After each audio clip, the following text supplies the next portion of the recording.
कक्षा 12वीं के सभी विद्यार्थियों को नमस्कार। जैसा कि आप जानते हैं, हम साझेदारी का पुनर्गठन की थ्योरी यहाँ पे पढ़ रहे हैं और आज मैं बताऊंगा त्याग अनुपात और ख्याति के मूल्यांकन की जो विधियां हैं उनके संबंध में चर्चा करूंगा। पहली बार हमारे चैनल पर आए तो चैनल को सब्सक्राइब करना ना भूले। देखिए, मैं सबसे पहले त्याग अनुपात की बात करूंगा कि त्याग अनुपात क्या है। तो त्याग अनुपात नए साझेदार के प्रवेश पर पुराने साझेदार के हिस्से का कुछ भाग कम होना स्वाभाविक होता है, क्योंकि जब नया साझेदार आता है तो पुराने साझेदारों को अपने हिस्से से कुछ भाग छोड़ना होता है। उन्हें अपने हिस्से का एक भाग नए साझेदार के पक्ष में त्यागना पड़ता है, छोड़ना होता है। अतः पुराने साझेदार ने नए साझेदार के हित में उस नए साझेदार के लिए अपने लाभ का जिस अनुपात में त्याग किया है, जिस अनुपात में छोड़ा है, वही उसका त्याग अनुपात कहलाता है। और त्याग अनुपात का ये सूत्र है कि त्याग अनुपात जो होता है वो पुराने अनुपात और नए अनुपात के अंतर के समान होता है, यानी त्याग अनुपात बराबर पुराना अनुपात माइनस नया अनुपात होता है। और ये क्वेश्चन आपको एक अंक का विकल्प के रूप में पूछा जाता है, बहुत बार पूछा जाता है। जो 25 नंबर के विकल्प आपको आएंगे 25, उनमें से एक क्वेश्चन ये भी आने की पूरी संभावना होती है। अब देखते हैं हम कि ख्याति का मूल्यांकन की बात करते हैं कि ख्याति का जो मूल्यांकन है वो किस प्रकार किया जाता है, या ख्याति का मूल्यांकन करने की विधियां कौन कौन सी है, या ख्याति की गणना की विधि को उदाहरण सहित समझाइए। ये क्वेश्चन अक्सर करके आपसे पूछा जाता है इस चैप्टर में। तो देखिए, हम ख्याति के मूल्यांकन की विधियों की बात करेंगे।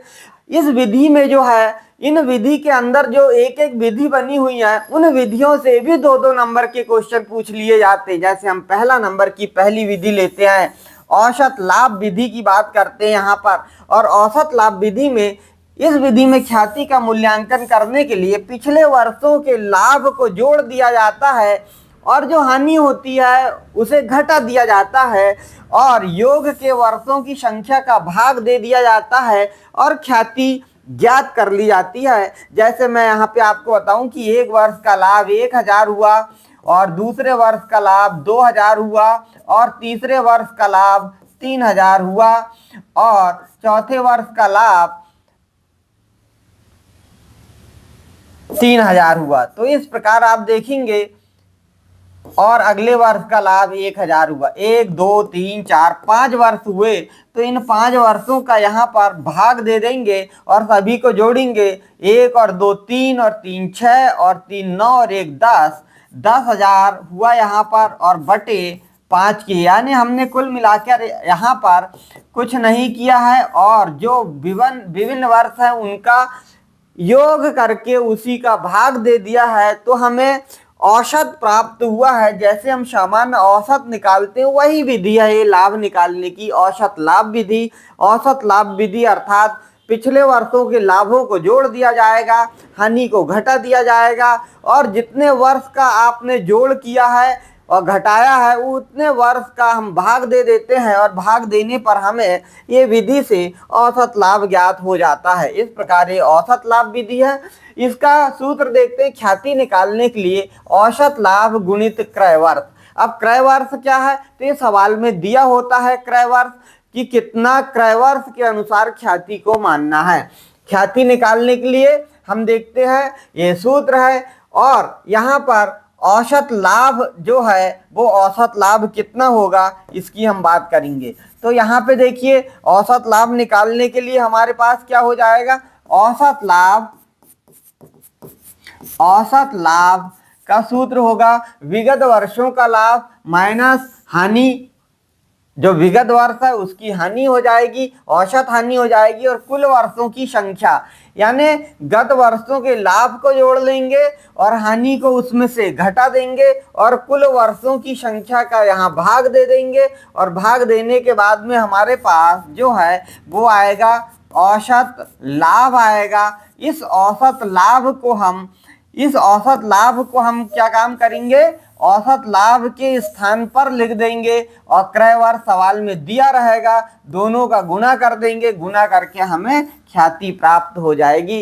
इस प्रकार हम ख्याति का मूल्यांकन औसत लाभ विधि से करते हैं। दूसरी विधि है हमारे पास अधिलाभ विधि की बात करेंगे। अधिलाभ का आशय होता है वास्तविक औसत लाभ जो हर साल हमको लाभ एक प्राप्त होता है, यदि उस लाभ से अधिक लाभ हमको प्राप्त होता है, यानी अधिक प्राप्त होता है, जो सामान्य लाभ के ऊपर प्राप्त होता है। सामान्य लाभ विनियोजित पूंजी पर निर्धारित लाभ की दर से निकाला जाता है। विनियोजित पूंजी यानी जो आपने पूंजी लगाया है, नियोजन किया है, वो विनियोजित पूंजी लाभ पर निर्धारित लाभ की दर से निकाला जाता है।